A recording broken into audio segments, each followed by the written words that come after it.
Bom dia, boa tarde, boa noite. Hoje é dia 25 de fevereiro. Estamos começando mais um Empower Connection. Eu sou o Rogério Schmidt, falando aqui de São Paulo, e hoje está conosco o Luiz Pedroso, lá de Porto Alegre. Oi, Luiz, tudo bem? Oi, Rogério, oi a todos que nos acompanham. Tudo bem por aqui na quente Porto Alegre. Estamos gravando aqui no que seria normalmente a sexta-feira de carnaval, né? Mas que esse ano ficou só o calor, mas não teve carnaval, né? Por falar em calor, né, Luiz? Então vamos começar logo pelo que foi aí, sem dúvida, o principal tema da semana. Só lembrar, né? Hoje é o sexto episódio da terceira temporada do Empower Connection, então não deixem aí de se inscrever no nosso canal, de comentar e divulgar os nossos vídeos. Então, Luiz, eu dizia, o principal tema da semana, sem dúvida, foi a eclosão aí do conflito militar, né, entre a Rússia e a Ucrânia, né? Vamos começar falando disso? Vamos sim, Rogério. Até preparei aqui um resumo em 3 páginas do meu caderno para manter o foco, porque se formos buscar e falar abertamente aí a conversa para mais de hora, como nós já vimos em alguns podcasts, algumas lives dos principais think tanks do mundo abordando o assunto. Mas, resumidamente, acho que assim, para nossa audiência e para o nosso programa, eu acho que dá para destacar alguns elementos-chave. E o primeiro deles, né, é o porquê que isso está acontecendo agora. Então, as agências de inteligência dos principais países do mundo já reportam isso desde o final de 2021, que estava sendo escalada a movimentação russa na fronteira com a Ucrânia, que estava iminente uma invasão russa à Ucrânia, e isso era sabido, mas nada foi feito para impedir, e o que se percebe até o momento é que não há um interesse, um esforço internacional muito grande para evitar que essa invasão russa aos territórios da Ucrânia aconteça. Mas aí é importante a gente entender, Rogério, que isso teve um movimento chave no início dessa semana, que foi o reconhecimento oficial do parlamento russo de 2 regiões separatistas na Ucrânia, que já há algum tempo se declaram regiões separatistas. Essas repúblicas separatistas, como foi reconhecido pela Rússia, a República de Donetsk e de Luhansk. Só para complementar, Luiz, foram reconhecidas pela Rússia, mas só pela Rússia, né? Só pela Rússia. Isso é interessantíssimo. Por nenhum outro país, né? Do ponto de vista legal do direito internacional, é muito interessante. E o reconhecimento oficial da Rússia permitiu com que, 2 dias depois, o presidente Vladimir Putin fosse em cadeia nacional e declarasse que estaria iniciando uma operação especial militar em defesa dessas regiões. E mais do que isso, ele colocou 2 pontos, né? Uma autodefesa da Rússia e ameaças à Rússia e aos russos, e uma defesa dessas regiões separatistas que pediram ajuda da Rússia, essas repúblicas populares. E isso é muito interessante, como você colocou, porque só a Rússia reconhece, mas o reconhecimento da Rússia permite com que o Putin vá ao mundo e fala, olha, de acordo com o artigo 51 da Carta, parte 7 da Carta das Nações Unidas, nós estamos lançando essa operação especial militar. Então, do ponto de vista legal, pelo menos na abordagem russa, é algo que é ok, é de acordo com a lei internacional. Do ponto de vista do Ocidente, e aí por Ocidente eu estou englobando nessa linha para facilitar a compreensão, OTAN, Estados Unidos, França, Reino Unido, é uma violação clara essa invasão russa ao artigo 2, parte 4ª da Carta da ONU, que proíbe o uso de força. E é o que a gente está percebendo hoje. Conforme você tem ataques militares e essa invasão russa na Ucrânia, você está utilizando força, e isso não está de acordo com a Carta da ONU. Rogério? Não, havia até a expectativa, né, de que a invasão russa se desse somente no território dessas 2 províncias aí separatistas, né, mas acabou sendo muito mais amplo, né? Eles estão, na verdade, ocupando todo o território da Exato. Ucrânia. E, salvo engano, acho que desde a Segunda Guerra Mundial é a primeira vez que na Europa você tem um conflito entre dois estados soberanos, né? Rogério, isso é muito interessante porque faz parte, vou colocar assim, entre aspas, do manual recente de guerra, warfare. Porque a partir do momento que você invade um país, você tem que, diz o manual, né? Você tem que atacar aqueles centros de comando e controle que são importantes e fundamentais para uma defesa daquele país ou do seu inimigo, entre aspas. E é o que a Rússia está fazendo. Ela está atacando, bombardeando elementos de infraestrutura crítica da Ucrânia para dificultar uma reação e a defesa do território. Mas isso também é interessante destacar, porque até o momento nós temos poucas tropas de fato no território ucraniano. Troops on the ground, como seria colocado. Ainda não há uma movimentação de tropas em terra intensa, e isso possivelmente é um próximo passo, a depender do andamento do conflito e dessa crise nos próximos dias, não dá para colocar semanas, nos próximos dias.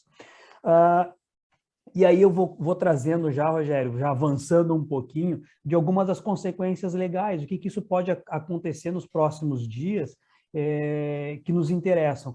No âmbito da ONU, há uma clara manifestação contrária, notas de repúdio contra essa invasão da Rússia na Ucrânia. No entanto, de acordo com o direito internacional, legalmente, muito pouco vai ser feito, e na prática, muito pouco vai ser feito, porque quem pode fazer, em termos internacionais, de instituições internacionais, seria o Conselho de Segurança da ONU. Mas a Rússia faz parte do Conselho de Segurança da ONU e tem direito a veto, ou seja, muito, muito pouco deve acontecer no âmbito do Conselho de Segurança.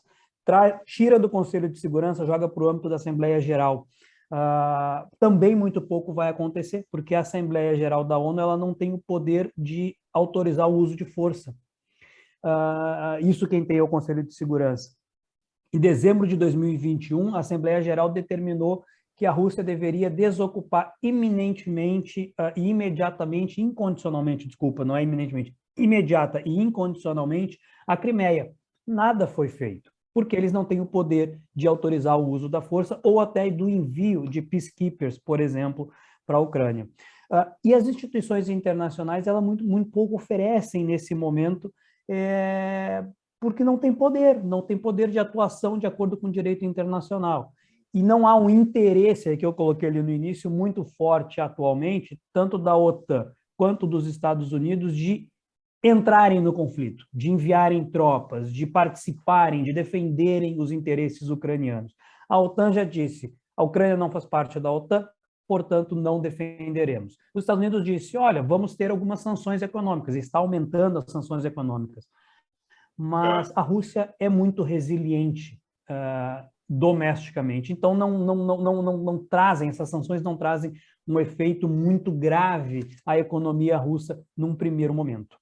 Desculpa, Rogério, você ia falando? Não, só para dizer, o que a gente tem visto aí até o momento, por enquanto, é a imposição de sanções econômicas, como você já falou aí, não só dos Estados Unidos, né, mas de vários países, vamos chamar do bloco ocidental, mas assim, sem efeito militar, né, sem efeito sobre o teatro dos acontecimentos, né? Quer dizer, hoje, sexta-feira, tudo indica que a capital da Ucrânia, Kiev, deve ser já dominada, digamos assim, né, pelo... Exato, Rogério, e é interessante destacar nesse ponto a assimetria militar entre Rússia e Ucrânia, né? A Rússia tem o maior arsenal nuclear de todos os países. Tropas muito superiores, equipamentos muito superiores à Ucrânia. E a OTAN e outros países do Ocidente não querem se envolver, porque um conflito armado não é positivo para ninguém. Ninguém quer colocar suas tropas, vidas dos seus países, dos seus cidadãos em risco. Então, há esse momento de aguardar os próximos passos que estão sendo ditados desde o início do ano por Vladimir Putin. E aí vem a pergunta, que daí acho que já encaminhando para a gente avançar um pouco nesse ponto, senão a gente vai longe. Qual é o endgame do Putin, né? Por que isso está acontecendo e o que isso pode acabar desdobrando aí nos próximos dias e nas próximas semanas? A partir do momento que a gente consegue entender, e hoje não há uma clareza no que o Putin quer quanto à invasão da Ucrânia, a gente vai conseguir entender melhor o que pode vir a acontecer. Será que ele quer só destituir o atual presidente para colocar alguém que seja mais próximo da Rússia, seja um pró-Rússia no comando da Ucrânia, sem mexer nas instituições governamentais de um modo mais amplo? Talvez. E aí, será que essa invasão dessas regiões, os ataques à infraestrutura crítica do país, já seria o suficiente ou não? Ele precisaria, de fato, anexar de uma totalidade a Ucrânia para esse movimento acontecer? Será que ele quer somente ocupar permanentemente essas regiões de Donetsk e Luhansk, como ele fez com a Crimeia em 2014? Então, é preciso entender e aguardar os próximos passos das movimentações no teatro, né, como você bem colocou, no teatro ali ucraniano, do Vladimir Putin, para conseguir analisar melhor o que pode acontecer. Mas nós já temos consequências gravíssimas no atual momento. E algumas que poderão vir a acontecer num futuro muito próximo. Aí eu coloquei aqui 6, que são as que eu julgo as principais. A primeira delas é baixas civis e militares. Já estão acontecendo baixas, tanto por parte de cidadãos ucranianos quanto cidadãos russos, refugiados. Então, a gente já tem um grande número de refugiados tentando deixar a Ucrânia e tentando deixar essas regiões mais próximas do conflito. E isso vai acabar levando uma série de outras consequências para países vizinhos que já sofrem com uma pandemia, que já sofrem com uma economia global que não vem de anos muito fáceis e vão agora acabar... além dos sírios, além de outros tantos refugiados que já chegam na Europa ao longo dos últimos anos diariamente, agora também refugiados dessas regiões da Ucrânia. Um desabastecimento energético e nuclear, e isso tanto alimentar, desculpa, não nuclear. E isso já acontece em algumas regiões da Ucrânia. Você já tem relatos de supermercados sem insumos básicos, você já começa a ter uma preocupação com relação a abastecimento energético nas principais cidades da Ucrânia e naquelas regiões fronteiriças também. E isso nos leva a um novo momento geopolítico na Europa, especialmente em questões territoriais. Porque a partir do momento que você tem já essas novas definições de territórios, outras regiões separatistas, tanto no leste, mas também em partes da Europa, do continente europeu, a gente pode colocar Espanha, Alemanha, Itália, já começa a despertar o interesse. O consenso que foi realizado em relação a território pós-Segunda Guerra Mundial, e que aí por 80 anos nós não víamos conflitos ou questões sobre território, agora elas começam a ser lançadas e voltam à tona. Em questão de território, e essa questão de zona de influência e domínio, uma preocupação muito importante que se parte a partir de agora é com a China, porque a China já tem a questão de Taiwan muito latente, a questão do Mar do Sul da China muito latente. E agora a gente tem essa preocupação também voltada, reforçada ali com a soberania chinesa e com a zona de influência chinesa na Ásia. E as sanções econômicas que estão sendo impostas pelos Estados Unidos e por outros países ocidentais, quais os impactos que isso pode trazer para o abastecimento, por exemplo, de gás natural na Europa, inflação no mundo inteiro, aumento do dólar, aumento do barril do petróleo, e são consequências que aí sim podem abarcar o mundo inteiro, inclusive o Brasil. E aí a gente chega na nossa área de interesse, né, Rogério, naquilo que de imediato a gente quer entender, tá aí para o Brasil, quais os impactos, como que a gente está nesse momento. E nós já tivemos, né, ontem já algumas consequências envolvendo o presidente, vice-presidente, que são interessantes a gente destacar. Pausa para o café. Não, é verdade. Assim, aqui no Brasil, acho que o que mais chama a atenção é que, o fato, até o momento, o governo brasileiro tem sido omisso, né, em relação a esse episódio, né? Nem para soltar uma nota declarando aquela tradicional abordagem de que o Brasil defende as soluções pacíficas, diplomáticas, etc. Lembrando que o presidente Bolsonaro acabou de voltar de uma viagem à Rússia, né? Então, teve uma declaração do vice-presidente Hamilton Mourão ontem, condenando a Rússia, especificamente, mas foi rapidamente desautorizado pelo presidente Bolsonaro, né? Mas o Congresso já se posicionou, né? Mas a diplomacia brasileira também está caladinha, né? Acho que ainda a maioria dos países aqui do Ocidente, até da América Latina, já condenou a invasão russa, mas o Brasil tem, até o momento, mantido uma distância assim, bem protocolar, né?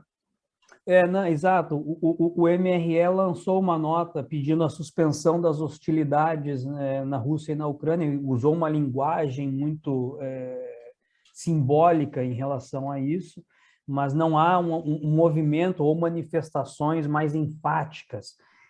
O que, do ponto de vista estratégico, é interessante, e aí, de novo, a minha opinião,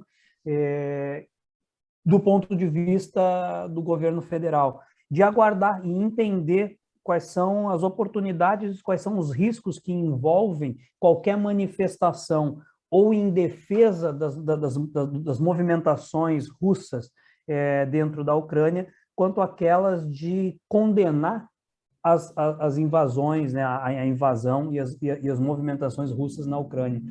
Porque, querendo ou não, a Rússia é um parceiro relevante para o Brasil e surge uma oportunidade que muitos analistas já estão colocando, que é de uma maior relevância dos BRICS, dos países que compõem esse bloco.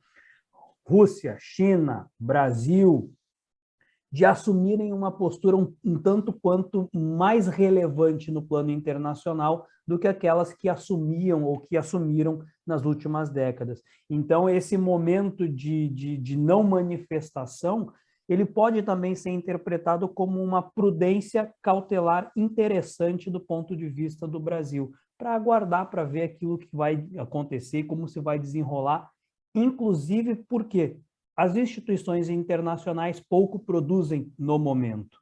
Então, nós estamos alinhados com aquilo que as instituições internacionais de fato estão fazendo, o que é diferente da narrativa, o que é diferente da retórica. Então, essa é a situação atual, né? Eu acho que todos podemos concordar, né, Luiz, que uma página muito importante da história está sendo escrita nesse momento, né? E que esse conflito aí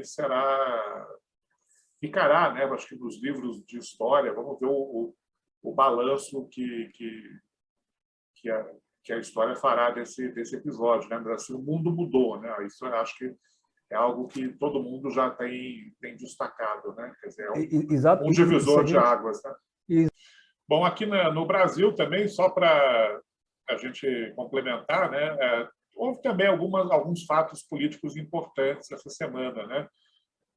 Vamos começar pelo STF. O STF começou a julgar a constitucionalidade do fundão eleitoral, né? Aquela verba lá de quase 5 bilhões de reais que foi colocada no orçamento desse ano para financiar as campanhas eleitorais. O Partido Novo, se eu não me engano, tinha entrado com um recurso do Supremo para declarar inconstitucional esse valor, né, do fundo, que é um aumento aí de 3 vezes quase em relação à eleição de 2020. O Supremo começou a julgar esse recurso essa semana.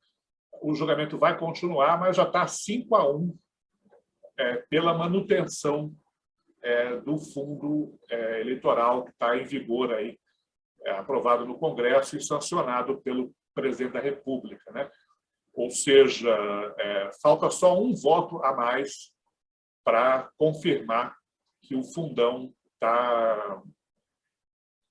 vai ter esse valor mesmo para 2022. No Congresso, a gente teve também algumas votações, decisões importantes essa semana, né? A Câmara dos Deputados, por exemplo, aprovou um projeto que regulamenta os jogos de azar no Brasil, não é? Falta a votação no Senado, né?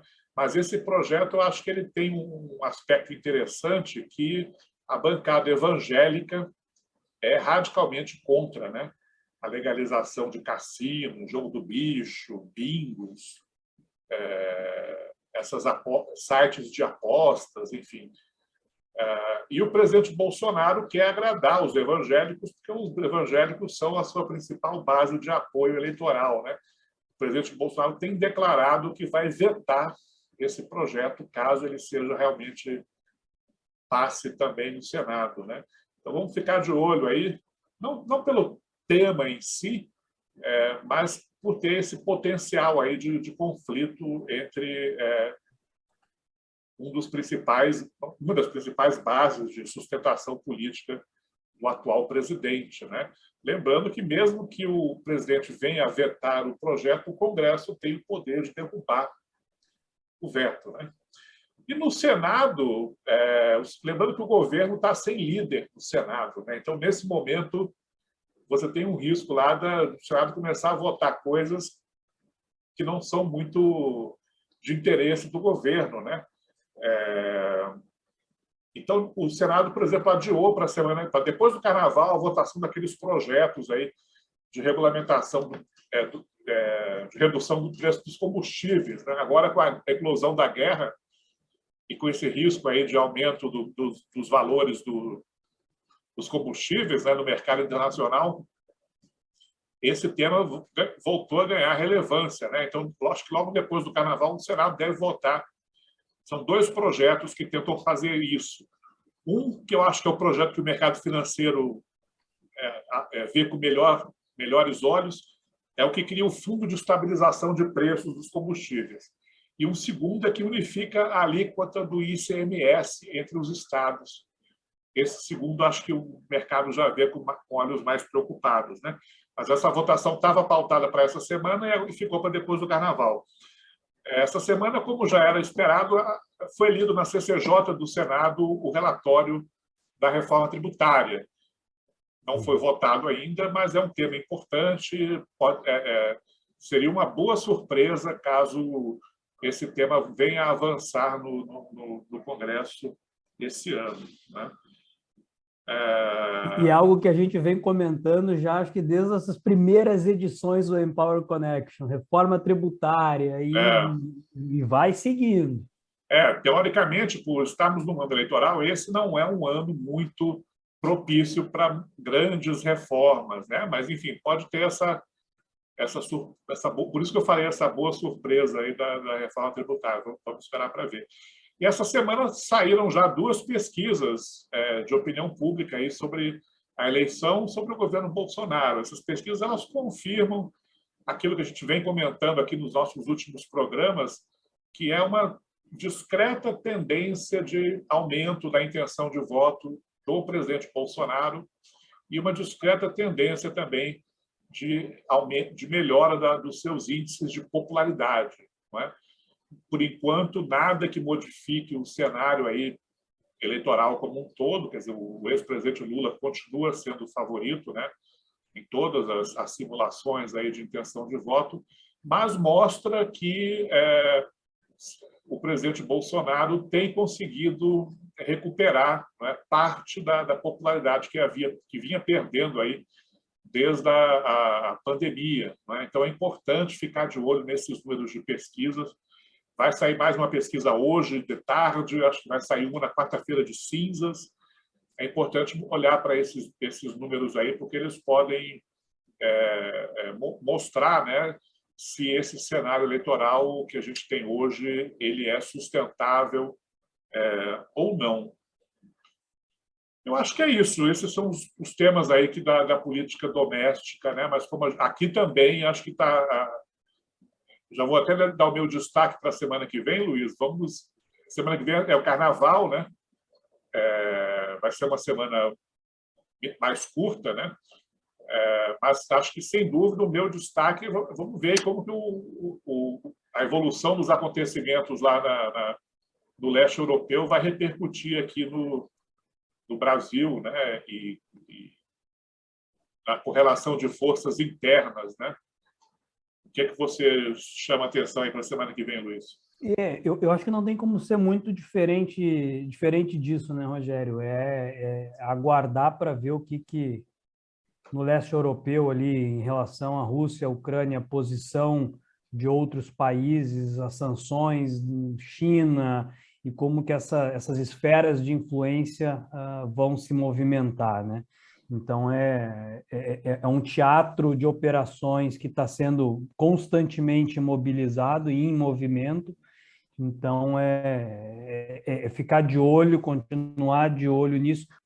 Muito bem. Então, estamos chegando ao final de mais um Empower Connection. Lembrando que semana que vem, na sexta-feira, não teremos o nosso programa, exatamente por conta das folias de Momo, né? Mas voltaremos na sexta-feira, dia 11 de março, com a volta da nossa querida Vera Galante, que hoje não pôde participar do programa. Luiz, muito obrigado, então, mais uma vez, a todos que estão nos acompanhando aí. Obrigado também. Se inscrevam no nosso canal, compartilhem os nossos conteúdos e até o dia 11 de março. Tchau, Luiz. Tchau, tchau, Rogério. Tchau, tchau a todos. Até mais.